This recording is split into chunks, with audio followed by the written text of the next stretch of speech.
savoir que l'UFDG n'est pas un parti national, c'est un parti international. Vous savez, si vous êtes dans un village, ou bien dans la société, quand ton ami est beau, reconnaître qu'il est beau ne t'enlève aucune qualité en toi. L'UFDG, je ne suis pas membre de l'UFDG, je suis un parti allié, mais il faut qu'on reconnaisse que c'est un parti international. Et en tant que tel, il faut le respecter ainsi, le prendre ainsi. Aujourd'hui, le monde qui a envie de participer aux assemblées générales de l'UFDG, n'est-ce pas, ne peut pas contenir dans aucune salle à Conakry. Maintenant, cette initiative permet donc à ces militants au niveau national et international de participer directement aux assemblées. Et cela est vous voulez dire que c'est une opportunité. C'est une opportunité, c'est une aubaine qu'Alpha Condé crée en voulant créer un problème. Il crée une solution sans se rendre compte. Et c'est ce qui lui est arrivé depuis d'ailleurs tout récemment des élections présidentielles. Tout ce qu'il a créé pour empêcher à Cellou Dalein Diallo de s'exprimer politiquement, pour empêcher aux militants de l'UFDG de s'exprimer politiquement, pour empêcher aux militants de l'ANAD de s'exprimer politiquement, n'a fait que contribuer à leur renforcement. Alors, Théophile Morbou, oui. Est-ce que vous voulez dire que Cellou n'a plus besoin de son siège, puisque cette assemblée virtuelle lui rapporte beaucoup plus en termes de messages que si on tenait l'assemblée au siège, c'est ça? Les deux expériences déjà nous le montrent. Ah. Les deux expériences déjà nous le montrent. La première assemblée, la première et la deuxième, il y a eu un petit problème au niveau de la deuxième que je tiens à signaler ici. Pendant la première expérience, ça s'est passé sans commentaire, on n'a pas eu de soucis techniques. Mais hier, on a eu des soucis techniques. Je crains que ce soit qu'il y ait une main derrière. Je ne le veux pas.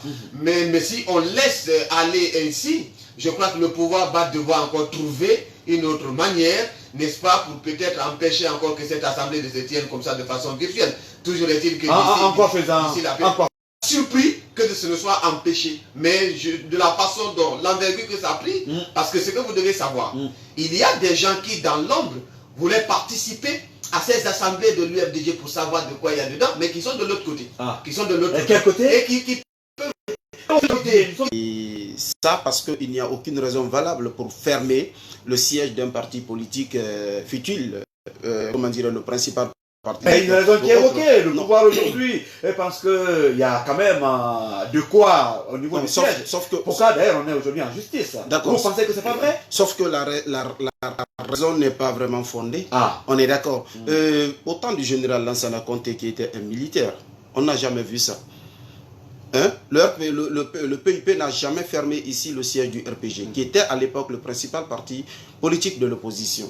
Donc le siège de Bamamadou et de Siraj Diallo n'ont jamais été fermés. On est d'accord. Donc, non, j'ai commencé par le RPG. Il a commencé par ça. On est d'accord. En plus, nous constatons aujourd'hui beaucoup de dérives politiques. Parce que le pouvoir se sent faible. Le pouvoir se sent... le régime sait que vraiment il est fragile et il souffre ici d'une question de légitimité. D'où la raison ici, une fois de plus, d'empêcher les leaders politiques à se déplacer librement comme on l'a toujours vu dans ce pays-là. On vient tout récemment d'empêcher M. Cellou Dalein Diallo de se rendre en Côte d'Ivoire. Et avant on est d'accord, avant lui, il y avait Sidia Touré, il y a Abessila, et ensuite l'épouse de Cellou Dalein Diallo. Pourquoi? Vous dites que vous avez gagné une élection, vous dites que vous êtes populaire, vous dites que vous avez un régime, un pouvoir légitime. On est d'accord, légal. Mais de quoi avez-vous peur? Après les élections, après l'investiture, après tout et tout. Pourquoi continuer encore à vraiment séquestrer les leaders politiques? C'est de la séquestration. La peur qui c'est la peur. C'est la peur. C'est la peur. Il n'y a pas de mot plus que ça. On est d'accord. Et le PEDN a condamné cela parce que le PEDN est un parti d'opposition. Cela ne souffre d'aucune ambiguïté. Donc ce qui est arrivé à l'UFDG peut arriver à n'importe quel autre parti politique de l'opposition. Donc on ne peut pas dire non, ça n'engage que l'UFDG. Et puis bon, nous, on croise les bras. Et quand ça nous arrivera, et les autres aussi vont croiser les bras. Absolument. Donc aujourd'hui, ce qui se passe est déplorable. Et nous n'avons pas vu ça encore. Aujourd'hui, quand vous empêchez les gens de se déplacer physiquement, il y a aujourd'hui l'Internet qui est là, la révolution technologique est là. Donc ça permet aux gens de se retrouver, surtout avec cette pandémie. Le monde est devenu un village planétaire. Donc surtout avec cette pandémie de coronavirus, hein, on nous a montré qu'on peut tenir des réunions, on est d'accord, par visioconférence. Et actuellement, la plupart des réunions, d'ailleurs, se tiennent par visioconférence, les réunions internationales, les réunions entre chefs de l'État et chefs de gouvernement, donc les réunions des organisations internationales, l'Union européenne, l'ONU, l'Union africaine, la CEDEAO et tout ce qui s'ensuit. Ça, c'était là, l'UFDG n'a juste fait que profiter de cela, de cette révolution technologique, pour essayer de tenir autrement les assemblées. Et là, d'ailleurs, il y a plus de visibilité à ce niveau que les assemblées qui se tiennent au siège. Donc, ici, vous voulez dire que désormais, l'UFDG n'a pas besoin de son siège pour ses assemblées générales? Non, il a besoin de son siège. Non, quand ça continue ainsi, non, en termes d'impact. Il a besoin de son siège, on est d'accord. Mais je m'en vais dire que cette assemblée virtuelle communique plus que les autres assemblées, les assemblées classiques.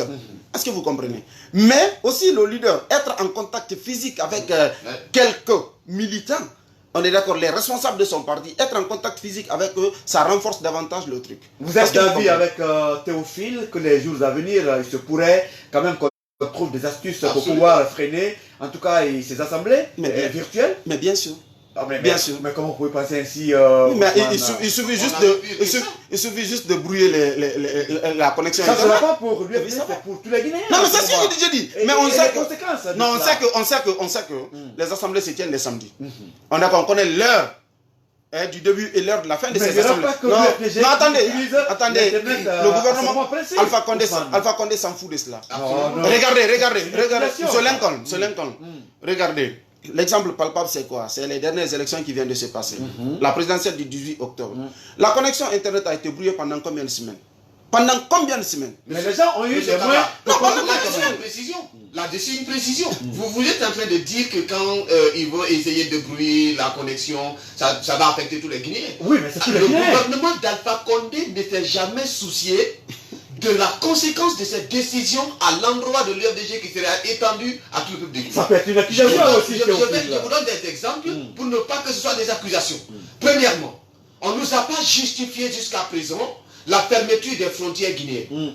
Vous comprenez? Et l'effet direct de cette fermeture des frontières guinéennes n'est pas que sur les militants de l'UFDG. C'est sur toute la Guinée. Aujourd'hui, des raisons sécuritaires ont été évoquées quand même. Les raisons sécuritaires, quelles qu'elles soient, ne devraient pas nous amener à une fermeture hâtive de nos frontières. Même quand on a été sous la menace réelle de rébellion en Guinée en 2000-2011, sous un régime militaire, les frontières guinéennes n'ont pas été fermées. Les régimes sont différents quand même, Théophile. Permettez, les régimes sont différents, je suis d'accord, mais les nations sont les mêmes, l'État est le même, la société est la même, la culture la même. Vous comprenez? Donc on n'a pas pu justifier jusqu'à aujourd'hui pourquoi les frontières nous ont été fermées et pourquoi nos peuples ont été condamnés à la famine. Non, la raison a été évoquée. On a évoqué des raisons sécuritaires. C'est trop gratuit. Et vous savez que récemment, la Guinée quand même installée avec la Sierra Leone sur, en tout cas, une vision commune pour ouvrir ses frontières. Monsieur Lincoln,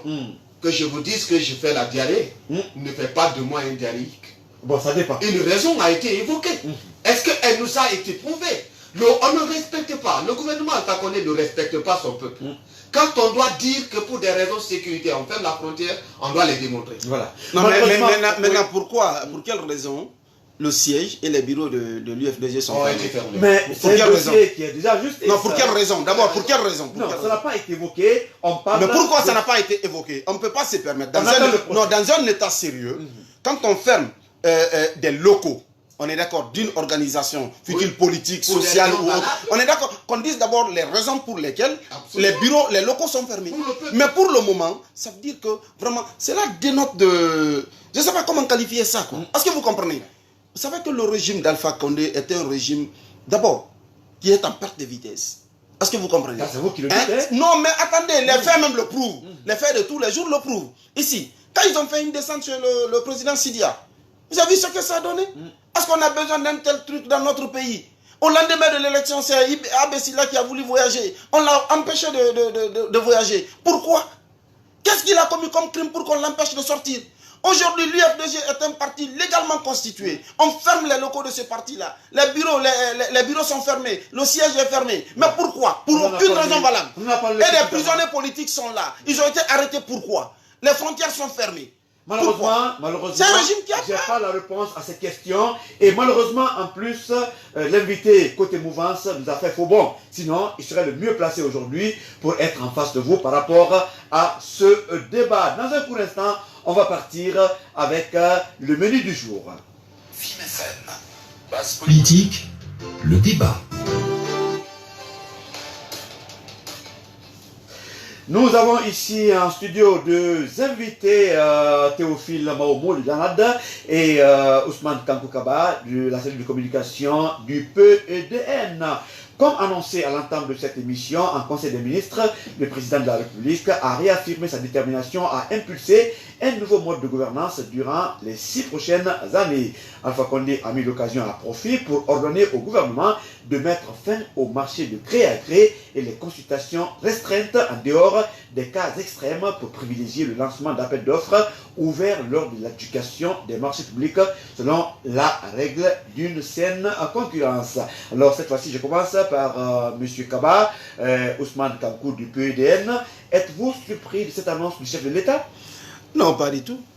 Puisque d'ailleurs nos leaders politiques respectifs, je parle des leaders politiques de l'opposition, ont toujours dénoncé, on est d'accord, les passations de marché qui se faisaient de gré à gré. Et le pouvoir a toujours nié. Voilà. Aujourd'hui, il fait un aveu. Et là, nous sommes contents. Parce que pendant 10 ans, ce que nous avons dénoncé est aujourd'hui reconnu. Toujours balayé. Oui, d'un revers de main. Est-ce que vous comprenez? Aujourd'hui, c'est le premier magistrat du pays qui nous donne raison. Ce n'est pas un ministre qui nous donne raison, mais plutôt le premier magistrat du pays. Quand il dit, bon, désormais, les trucs vont se passer de façon saine, de mettre fin au marché gré à gré, c'est un aveu que le président fait. Ça veut dire que lui-même, il était au courant que les marchés se passaient, les trucs se passaient de façon... Donc, un mea culpa politique. Avant de continuer, M. Théophile Maomo, êtes-vous également surpris de cette annonce du président Alpha Condé et en Conseil des ministres? Vous savez ce à quoi nous nous attendons dans les gouvernements à venir? Tous ceux qui ont été responsables de marchés passés sous Alpha Condé devront être poursuivis. Mais comment? Je comprends pas. C'est leur pas. mentor qui nous dit. C'est pas ce qu'il a dit. Ah oui. C'est pas ce qu'il a dit. Attendez. Il dit de mettre fin au marché de gré à gré. Il n'a pas parlé de poursuite. Tout comme on en déduit. Quand je te dis qu'on doit mettre fin à une pratique, c'est que la pratique existe. D'accord. Bon, on est d'accord. Mais non, raisonnons. Je ne suis pas en train de faire politique. Non, c'est vous qui parlez. Non, je parle. Non, mais comprenez-le. Voilà. Je ne suis pas représentant de la mouvance ici. D'accord. Malheureusement, il n'est pas venu. Mais j'ai dit. Je ne réponds pas à une question. Donc c'est pour ça que j'ai dit, quand M. Alpha Condé, président de la République, ça devrait venir de quelqu'un d'autre, n'importe lequel, mais président de la République, entre les mains de qui le peuple de Guinée a remis toute sa destinée.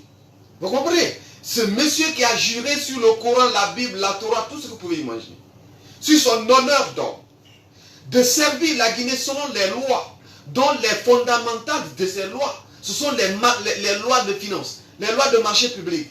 Quand il vient sur un plateau d'or nous livrer qu'on doit mettre fait au marché public, ça au marché de gré à gré. Au marché de gré à gré, ça déduit, on peut en déduire que les marchés qui ont été passés sous Alpha Condé en Guinée ont été passés de gré à gré, même si ce sont des marchés qui parfois exigeaient appel d'offres internationaux. Oui, mais est-ce qu'il est trop tard pour mieux faire? Je ne parle pas de ce qu'on va faire à demain. Oui, c'est une question. Puisque l'homme est passé à l'aveu, il veut mettre un terme à cette pratique. Est-ce qu'il est trop tard? Est-ce que le président ne s'est pas réveillé au nom du gouverneur autrement? Sans le nier, en vous concédant qu'il n'est pas trop tard de bien faire, je rajoute que puisque ce crime de passer des marchés gré à gré a été commis sur notre pays, sur notre État, les gens qui en sont les auteurs, tous les marchés publics qui ont passé sous Alpha Condé, tous ceux qui les ont passés doivent faire l'objet de poursuites et d'explications devant le peuple de Guinée. C'est ce qui va permettre que notre peuple sorte de ce carcan. C'est ce que vous souhaitez. Non, c'est ce que le peuple de Guinée souhaite. Un autre aveu de faiblesse de la part de l'actuel locataire du palais Sérotoria. Vous savez, il est venu pour son troisième mandat, avec le slogan gouverner autrement. D'abord, à sa place, j'aurais eu honte de parler, de le dire. Puisque, d'abord, ce slogan est de l'UFDG. Ce fut le slogan de campagne de l'UFDG à la présidentielle de 2015. Oui, mais c'est attendez. Qui est à l'origine français. Non, attendez. Je parle de la Guinée. On est d'accord? Maintenant, un pouvoir qui est incapable de se trouver un slogan peut faire quoi? Peut apporter quoi de positif? Mais c'est pas une marque de positif. Un deuxième élément. Troisième élément. Deuxième, ce n'est pas une marque de positif. Attendez. Non, d'accord, attendez. La mouvance a repris. D'accord. Maintenant, c'est comme si le PEDN, par exemple, on est d'accord, lors des prochaines échéances électorales, choisit comme slogan de campagne prospérité partagée. Alors, ça veut dire qu'il y a un manque d'inspiration au niveau de ces partis-là. Le PDN doit trouver d'autres slogans, on est d'accord, pour battre campagne. Et pas faire du copier-coller quand même. C'est un manque d'inspiration. Et là, nous le condamnons. Deuxièmement, Alpha Condé a dit lors de son investiture que plus rien ne sera comme avant. Ça veut dire qu'avant, rien ne marchait. Oui, il a reconnu quand même. Non, attends, mais c'est ça. Attendez. L'échec de sa gouvernance, c'est pourquoi il a mis par devant ce qu'on appelle le gouvernement autrement. Voilà, l'échec de cette gouvernance-là. On est d'accord, l'échec de cette gouvernance, c'est quoi? Sauf qu'il n'a jamais reconnu cela. Non, si, il a reconnu. Non, je dis avant le troisième mandat. Avant le troisième mandat. Et même avant cela, Alpha Condé a toujours montré qu'il est profane. Parce que en matière de la gestion de la chose publique. Une fois ici, rappelez-vous qu'il a dit que si son jeune frère n'était pas mort, que beaucoup de choses se passent aujourd'hui ne se seraient pas passées. Et que beaucoup de gens sont aujourd'hui ministres, ne le seraient pas. Parce que son jeune frère connaissait bien les Guinéens. Oui, dans un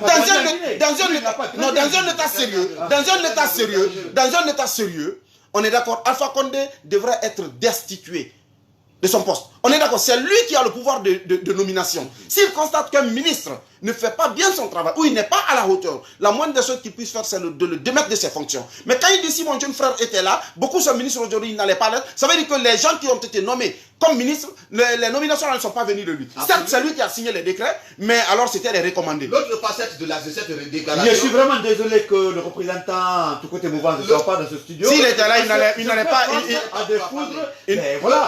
S'il était là, il n'aurait eu rien à dire.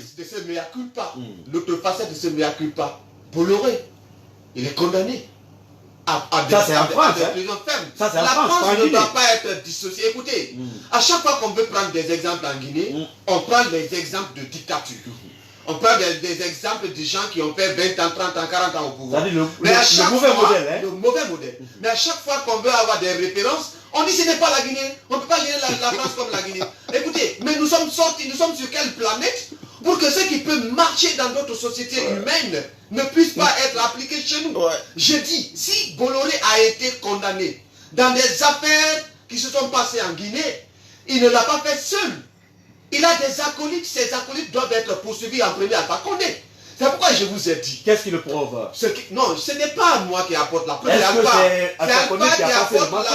Ou c'est la Guinée qui a passé le marché? Ou c'est le ministère qui a passé le marché? Dans les explications de cette affaire contre Bolloré, il a été clairement dit qu'il a été négocié sur le dos du pauvre peuple de Guinée des financements de la politique d'Alpha Condé contre des marchés que Bolloré aurait arrachés d'un revers de main. Il sait qui s'est passé. C'est pas moi qui le dis, c'est dans le journal. Maintenant, si l'autre partie de cette bande d'escrocs est arrêtée que constitue Bolloré, et l'autre partie, qu'est-ce qu'on en fait? Vous voulez dire que le marché de gré à gré en Guinée, c'est pas seulement que le ministre, mais vous pensez que le président... C'est jusqu'au président de la République, parce que moi, là où d'ailleurs je tiens le président de la République en premier responsable, c'est le fait que ce soit lui-même qui en parle comme une histoire, alors que même il n'est même pas capable de l'arrêter.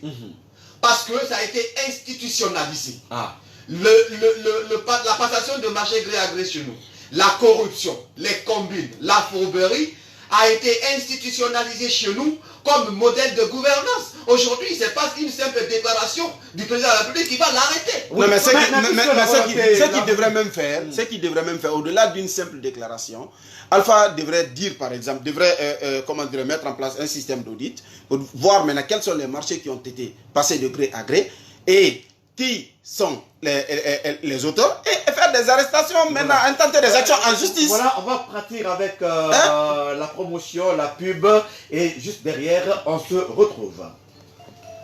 FM. Première sur l'info. Film FM. Ben, je suis pas à sa côté.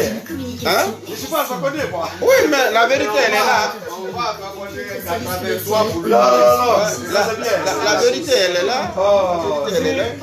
c'est que les gars de la mouvance, là, ils ont peur de débat, quoi. Passe-moi ce genre de réanime un peu là, le téléphone là. Tu n'es pas fait la pub de dossier. Tu n'as pas de chargeur comme moi? Non, Comme ça? c'est juste au bureau. Ah, ok. C'est en bas là. Mon numéro, la sauce, tu vois ça?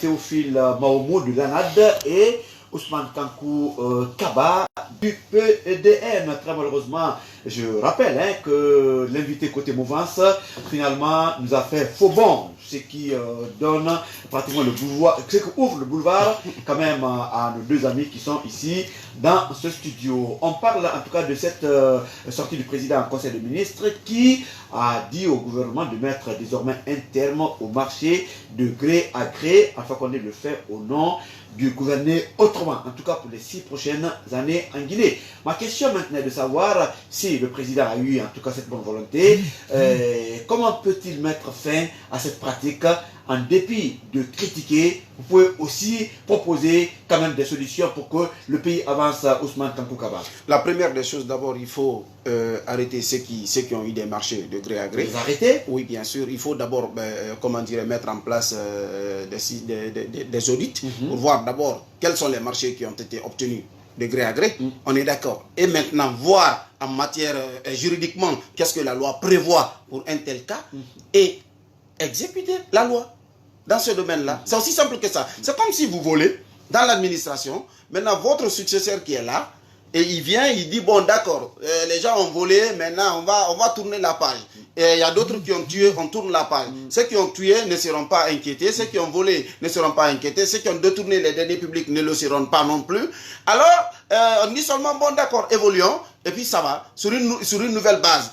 Alpha Condé, c'est la même personne, c'est le même régime, c'est le même système. Et c'est lui qui incarne ce système-là. Est-ce que vous comprenez? Peut-être que si ce n'est pas lui qui était derrière tous ces marchés de gré à gré, ce que j'ai dit là, qu'il applique la loi, c'est que la loi dit en la matière, parce qu'il sait qu'il y a des marchés qui ont été obtenus de gré à gré, alors qu'il fasse ce que la loi dise.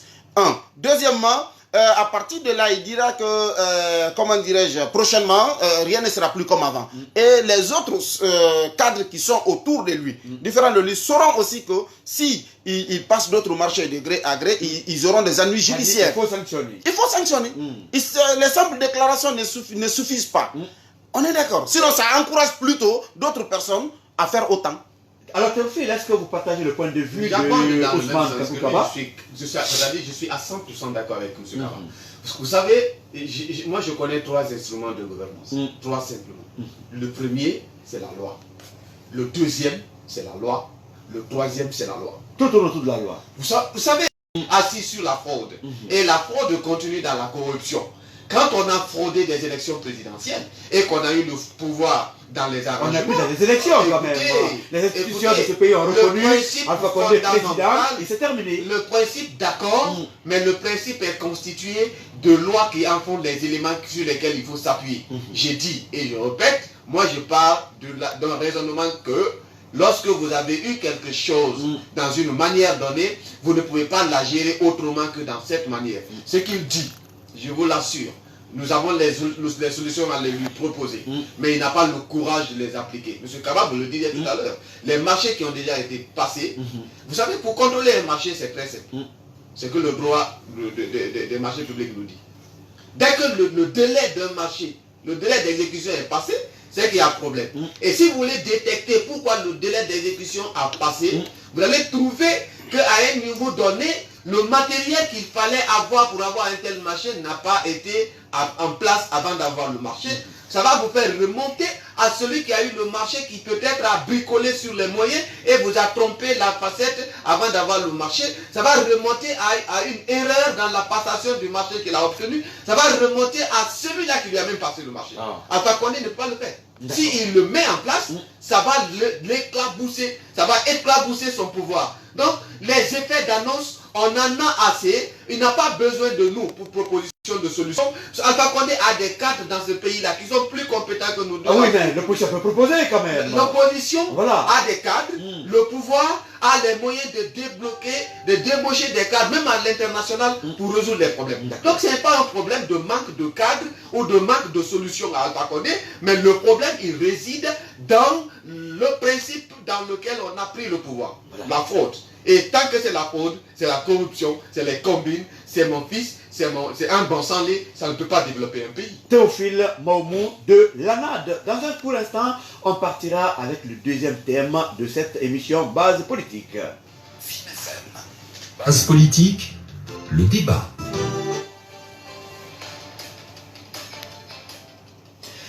À partir de 19h47, les auditeurs pourront donner leur point de vue sur le sujet du jour en appelant les numéros suivants 660 61 53 53 666 41 53 53. Un clin d'œil, on le fera à nos partenaires, mais d'ici là, on continue le débat. Le chef de l'État envisage l'indemnisation des occupants disposant de titres de propriété authentiques et valides. L'annonce a été faite également en Conseil des ministres du jeudi 25 mars dernier. Une mission mènera des investigations tant à Conakry qu'à l'intérieur du pays où les déguerpissements ont été entamés. La toute première question, je me tourne vers cette fois-ci Théophile Maumou. Êtes-vous optimiste quant à cette annonce du locataire de Sérotoria? Non. Et pourquoi? Non, parce que ça a été biaisé dès le départ. On ne peut pas...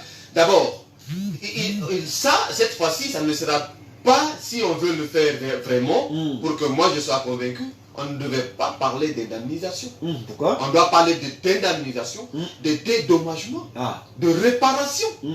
Parce que, écoutez, la raison pour laquelle on est allé en État, c'est pour faire en sorte que ce que l'individu, les problèmes qui peuvent être posés à l'individu par la société ou par les hommes, qui ne peut pas résoudre par sa force individuelle, puissent être résolus par la force collective qu'on a réunie, qu'on a appelée État. C'est la vision, c'est l'explication de l'hypothèse de Jean-Jacques Rousseau. Maintenant que cette force collective soit cette force qui détruit l'individu, mon Dieu, je ne veux pas rentrer dans des discours politiques. Ce qui a été dit n'est qu'un pan de ce qui doit être fait. L'indemnisation, d'accord, mais dédommagement d'abord, réparation.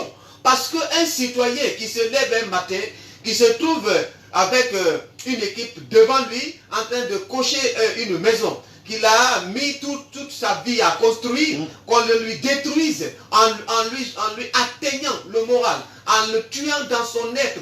Parce que ce que les gens ne savent pas, casser une maison comme ça en moins de 48 heures, c'est l'effet psychique que ça peut apporter sur le propriétaire est assassin. C'est-à-dire l'effort de toute une vie. L'effort de toute une vie. Quand on vous fait vilipender ça, on vous fait éclater ça en un revers de main, un quart des 4 du matin, je dis l'effet psychique que ça peut créer chez le propriétaire de cette maison est assassin. L'État a contribué à tuer des Guinéens. L'État a contribué à appauvrir des Guinéens. L'État a contribué à faire croire aux Guinéens qu'il a mal fait de naître en Guinée. C'est ce qu'il faut qu'on se dise. Maintenant qu'on parle d'erreur, non, il n'y a pas eu erreur. Il y a eu faute. Parce qu'on a fait les choses avec le cœur. On a fait les choses avec la passion pour peut-être venger cette correction qu'on a jetée à la part d'Alpha Condé pour lui avoir signifié notre désaccord par rapport à son ambition de continuer à gouverner la Guinée, à agenouiller notre pays. C'est ce qu'il est en train de venger sur des citoyens. Voilà. On va voir comment M. Maumou va changer de micro. Je vais passer de l'autre côté. On va voir ce que ça va donner en termes de résonance à l'antenne. Alors, la question que je vais poser à M. Ousmane Kankou Kaba du PDN, c'est comment cette mission pourrait-elle mener l'investigation sur le terrain 3 mois après ces opérations? Non, d'abord, vous parlez de l'investigation. Nous avons dit tout de suite, pendant la première phase de l'émission, que Il y a des trucs qui se passent en Guinée qu'on ne voit nulle part. Physique. Vous comprenez? Maintenant, ça veut dire quoi? Ici, il y a des gens qui ont débordé la limite réelle de leur concession. N'est-ce pas? Maintenant, ceux-là qui ont débordé, on vient, on casse. Et si tel est le cas, l'État n'a pas besoin de dédommagement. L'État n'a pas besoin de parler de ça. Ok. Un. Deuxièmement, l'État, d'abord, on n'est pas dans un État sérieux. C'est pourquoi l'État a permis à ces gens-là de construire. Sinon, il y a le ministère de l'Habitat qui est représenté dans toutes les... Vous voulez dire qu'on aurait empêché... On aurait empêché. L'État a un rôle d'anticipation d'abord. Il faut que l'État anticipe certaines choses. Quand les gens commencent ici la construction des maisons, l'État, les démembrements du ministère de l'Habitat qui sont dans les communes, les voient. D'abord, avant de construire, il faut avoir un permis de construire. Deuxièmement, les démembrements les voient construire. Pourquoi ne pas les stopper tout de suite avant de les laisser finir ce qu'ils ont à faire et ensuite on vient les démolir. Troisièmement, on vient démolir les bâtisses des gens et après on se dit bon, on va procéder à des trucs, à des indemnisations. Mais attendez, dans quel état sommes-nous? On devrait dire, bon, voilà ce qu'il faut faire. Les travaux de déguerpissement vont entamer très bientôt. Maintenant, voilà les coins qui sont visés, les endroits qui sont ciblés. Et s'il y a des gens qui ont, comment dire, leurs bâtisses, si certaines bâtisses sont touchées, voilà ce qu'il y a lieu de faire. Nous demandons aux propriétaires de ces bâtisses-là d'avoir des documents légaux afin que nous puissions faire quelque chose. Mais on commence par la conclusion et on termine par l'introduction. C'est ce qui est déplorable chez nous. Et maintenant, quand on vient tout d'un coup, on casse votre maison. Quand vous avez construit, après 50 ans, après 50 ans d'économie, disons, 30 ans d'économie, on vient, on détruit. Déjà, le premier jour où vous verrez la machine, le bulldozer venir détruire votre maison, vous pouvez piquer une crise cardiaque. Ça peut vous coûter la vie. D'autres, ça peut créer d'autres maladies, vraiment à cause de tout ce que vous venez de subir. Parce que, mais s'il y avait des sensibilisations à faire, il y avait des sensibilisations qui avaient été faites, et que l'État venait, toi tu sais que ton bâtisse là, s'il est détruit, on est d'accord, on peut te dédommager, il n'y aura pas assez de choc, quand même. Donc, tout s'est fait sur la base de l'amateurisme. Voilà. C'est ce qui est vraiment à déplorer. Il faut qu'on professionnalise les choses. C'est pas parce qu'aujourd'hui on a la puissance publique, on a la force publique, qu'on doit se permettre de tout faire. Est-ce que vous comprenez? On vit avec des bulles. Regardez ce qui s'est passé à Madina. Tantôt on dit, oui, comment dire, c'est Mathurin qui est à la base. Tantôt on dit, non, c'est certains habitants qui sont à la base, etc. Mathurin a quoi avoir dedans? Le plan existe. Si le plan existe, l'État ne fait que juste exécuter. On est d'accord. Regardez ce qui s'est passé avec le cas de Makanera. Les jumeaux Makanera à Lambagny. Et puis ils sont venus, les trucs sont venus mettre les croix sur leur bâtiment. Et on a écrit 72 heures. Donc dans 72 heures, il devra procéder au démolissement du bâtiment. Mais attendez, ça n'a pas été fait. Makanera s'est opposé carrément. Makanera s'est opposé. Alors, il faut vraiment qu'on respecte le Guinéen. C'est ce que nous demandons de ce régime-là. Il faut que ce régime respecte le Guinéen. Vous pensez, alors, parce que les éditeurs vont venir bientôt, vous pensez qu'on ne peut pas, cette fois-ci, évaluer dans les ruines, puisque c'est le mot qu'il faut. Le président demande à ce qu'on mette sur le terrain des missions pour pouvoir évaluer et procéder à l'indemnisation. Vous pensez que l'évaluation, c'est pratiquement du passé? C'est du passé. Ensuite, ce que je voulais dire, comme j'ai commencé, je dis que les gens ne seront jamais rétablis dans leurs droits, même s'ils sont indemnisés. Parce qu'on ne doit pas parler que d'indemnisation. L'État a été en faute. L'État est un citoyen d'abord, comme tous les autres citoyens. Donc quand cet État est en faute à l'endroit d'un citoyen, il doit y avoir réparation. Vous comprenez? On a, de la façon dont les choses se sont passées, on a fini par comprendre que ce n'était pas une nécessité de casser les maisons. Parce que si on coche des maisons de certains citoyens, qui sont guinéens, qui ont une seule carte d'identité comme nous, un seul passeport comme nous, et qu'on peut cocher leur maison, parce que le plan a indiqué que leur maison est touchée, et qu'on ne casse pas, c'est du favoritisme. Et le favoritisme est un ennemi commun à la Guinée, qu'on doit combattre. Et celui qui est en train de le cultiver chez nous, c'est Alpha Condé et son gouvernement. Makanera ne doit pas être un État dans un État, par exemple. C'est ce qu'on nous a laissé comprendre. Fort qu'il soit, quelle que soit la force qui peut sortir, il ne peut pas surpasser l'État guinéen. Oh, mais si on s'est Il y a rendu pas compte de que Messi. sa maison n'est pas dans le On périmètre s'est rendu compte, requis. on est au 21e siècle. On n'est pas au siècle où les gens ne savaient ni lire ni écrire. Je pense qu'avant de procéder à de telles situations, on regardait le plan avant. Donc ça veut dire qu'on a pris des machines, on est venu casser des maisons. Moi j'ai une explication à cela.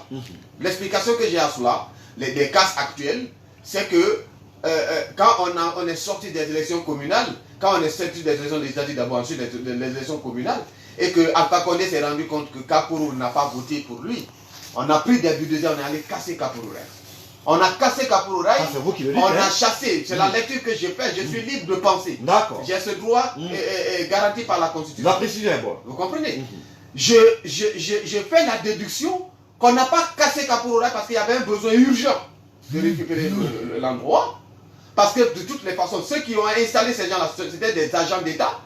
L'administration étant donc une continuité, puisque ce sont des fautes commises par des agents d'État, on devait recaser alors les gens qui étaient à Kapourou Rai. Avant de caser Kapourou Rai. Ça n'a pas été fait. On devait donc justifier par cela pour dire que c'était une mesure générale qui allait toucher tout Conakry. C'est ce qui explique les casses d'aujourd'hui. C'est ce qui fait comprendre des buts. Alors, et on va casser des maisons. en 30 Ça secondes, va pris des parce que les dispositions auditeurs sont dans leur Oui, désormais, oui. en 30 secondes, Oui. pour M. Kaba et M. Maoumou, quel est selon vous ce qui aurait motivé le président Alpha Condé à prendre une telle décision? C'est la reine. Non, C'est de je la parle de nomination. Il n'en parlait pas au début. Mais subitement, un beau jour... C'est ce qui l'a amené à le faire. Un beau Non, jour... je vais vous le dire. D'accord, Je rapidement, vais vous le dire. en 30 secondes. Il a pris vent de l'écho des plaintes qui sont sorties de ces casses. Il a pris vent. Il n'est pas un sourd. Vous comprenez? Il a eu des échos que ce qu'il a fait a touché plus d'un en Guinée. Même ceux qui n'ont pas été touchés. Mais ça va être dit, on est Vous comprenez? dans Donc, ça depuis 3 il mois. fait rétro-pédalage. Il comprend tout de suite que ce qui est en train d'être fait peut même affecter son pouvoir. Vous savez, tout ce qui peut toucher au pouvoir d'Alpha Condé, il y fait attention. Ah, d'accord. Oui, la même question à M. Kaba. Qu'est-ce qui, selon vous, a amené le président peut-être à changer de discours quant aux opérations de déguerpissement? Non, dites, qu'est-ce qui a motivé sa prise de conscience? Bon, Parce que ça, parce que c'est une prise de conscience Je saurais le qu'il dire. vient de faire. Est-ce que vous comprenez? En longueur de journée, les victimes s'expriment. On est d'accord à travers les médias classiques et, comment dirais-je, les médias traditionnels et les réseaux sociaux. Donc, il sait réellement et consciencieusement que la façon dont le truc a été fait, c'était pas bien. Donc, il fallait vraiment procéder autrement. Mais comme il a été frappé par sa conscience, il revient attendant de voir la suite. Parce que Alpha Condé, souvent, ce qu'il dit et ce qu'il fait sont généralement diamétralement opposés. Vous êtes pessimiste. Alors, les auditeurs peuvent à présent appeler sur le numéro pour donner leur point de vue, en tout cas, à ces deux sujets qui sont au menu de cette émission, en appelant simplement le 660 61 53 53 ou 660 41 53 53. C'est votre temps d'antenne.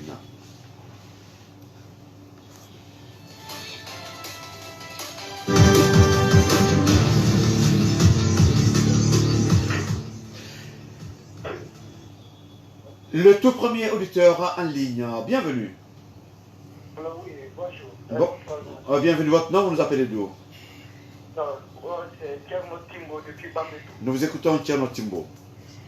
Ok, bonsoir Lincoln, bonsoir à tous vos éditeurs. J'ai écouté avec intérêt l'intervention des invités sur les deux sujets d'aujourd'hui. Pour la première question, moi, pour les marchés de gré à gré, qu'est-ce que je peux dire à cela? Le président de la République, c'est comme s'il agit sans demander personne. On m'entend souvent qu'on parle des conseils autour de lui, des milliers de conseils. Mais qu'est-ce que ces gens-là fait auprès du président? On ne lui donne aucun conseil, on le laisse faire ce qui lui est semblable bon et puis il revient aux décisions. C'est des élites totales. Voilà, Kerno, gardez la ligne, il y a un autre auditeur qu'on va recevoir. Bonsoir, bienvenue. Allô, bonsoir. C'est Fofana Moussa, je vous appelle Henry. Fofana Moussa, gardez la ligne, on termine avec Kerno. Oui, Kerno, pour terminer? Oui, je disais, on lui a laissé faire et puis après il dit désormais, il n'y aura pas de gré à gré comme ce qu'il faisait. faisait avant les 10 dernières années était bon. C'est extraordinaire. Dans ce pays, le président est en train de mettre tout ce qui est dur pour qu'on puisse souffrir un peu plus. Cela n'est pas du tout normal. D'accord. Le média parlant que... Merci beaucoup à vous, Tierno. Merci beaucoup. On revient à Moussa Fofana de la Tannerie. Rebonsoir, Moussa. Bonsoir, M. Souma. Bienvenue dans Base Politique sur FIM FM. Alors, vous voulez vous exprimer par rapport au thème que nous avons traité? Veuillez vous déplacer de 2 pas au moins. Bon, comment te remercier, monsieur? Malheureusement, votre ligne est défectueuse, hein, Monsieur Moussa? Allô? Malheureusement, sa ligne ne fait pas. On a un autre auditeur là. Bonsoir, bienvenue. C'est Sonoussi depuis Melobaya. Sonoussi, nous vous écoutons. Bon, moi je vais dire par rapport au retrait de l'État des marchés d'extra-agré que c'est pas bon parce que normalement, ce qui est pris en droit des obligations, quand il faut signer des contrats, il faut surtout faire que des contrats, là, soit des contrats agréés pour profiter tout le monde. Donc, on ne sait pas réellement pourquoi l'État l'a fait. Par rapport au déguerpissement, je vais dire que l'État est le motif. Parce qu'en principe, il faut non seulement indemniser les victimes, parce que l'État est plus que tout, l'État est capable de tout. En plus, ça a montré à ces gens-là où il faut aller. L'État est très construit des logements sociaux et l'État est en train de récupérer des terres qui laissent comme ça où des dames encore vont se réunir, filmer, faire n'importe quoi. C'est tout dans le cycle. Non seulement tout ce qui se passe dans la cité de l'État est. Parce qu'en principe, ils doivent indemniser non seulement des victimes, même si tu as construit dans un domaine illégal, et comme à l'État de dédommager les victimes. D'accord. Alors, Sonoussi, gardez la ligne. On va. Sonoussi, gardez la ligne. On prend cet auditeur. On vous revient. Bonsoir, bienvenue. Bonsoir, M. Souma. Bonsoir à tous les invités. C'est Bari Saïd depuis Amdallah. Bari Saïd, gardez la ligne depuis Amdallah. Je rappelle que vous pouvez vous autres appeler sur le 660 61 53 53 et 666 41 53 53. Sonoussi pour terminer.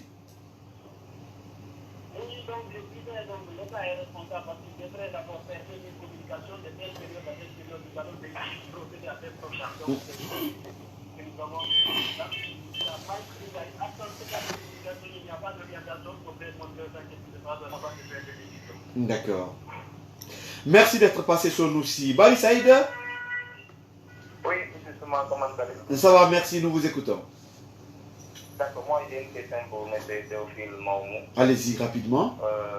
Si notre gouvernement décide de bloquer l'Internet pendant les années pour empêcher l'Assemblée d'impliquer la... On n'a pas compris la question. Saïd, reprenez la question. Oui, si par exemple le samedi, les autorités décident de couper l'Internet, est-ce qu'il y a un plan B pour l'IFDG et la nation? Ok, écoute Saïd, on vous l'aurait dit avant de prendre par exemple la démarche de faire l'assemblée virtuelle. On va aller au cas par cas et on va surmonter les obstacles selon qu'on nous les aura posés. Les stratégies dépendront des difficultés qu'on va nous dresser. D'accord, Saïd, gardez la ligne, on prend notre auditeur. Bonsoir, bienvenue. Bonsoir, monsieur. Et votre nom, vous nous appelez d'où? Alpha Ibrahima Kamara, ma frère. Alpha Ibrahima Kamara? Ma frère. Ma frère, gardez la ligne. Alors, Saïd, votre dernier mot? C'est juste pour encourager l'opposition et les discipliner parce qu'un régime sans l'opposition, c'est comme si nous sommes dans des royaumes. Nous ne sommes pas contre le gouvernement ou contre le gouvernement, nous voulons juste un développement. Merci beaucoup. Direction Mafereya, où nous attend Alpha Ibrahim. Bienvenue. Tout d'abord, je félicite le gouvernement pour avoir pris la décision d'indemniser ceux qui ont des documents officiels. Et par ailleurs, je vous demande une nouvelle installation. Théophile Moula, je vais interpeller le procureur de la République contre ces déclarations dès le même matin. Non, monsieur Alpha Ibrahim, ne menacez pas.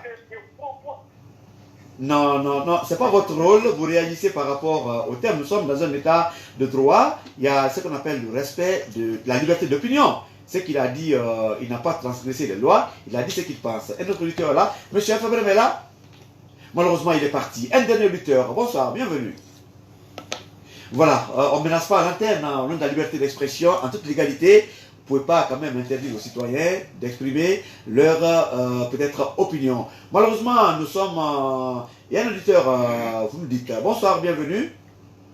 Bonsoir, monsieur. Vous êtes le dernier auditeur, juste une minute. Nous vous écoutons.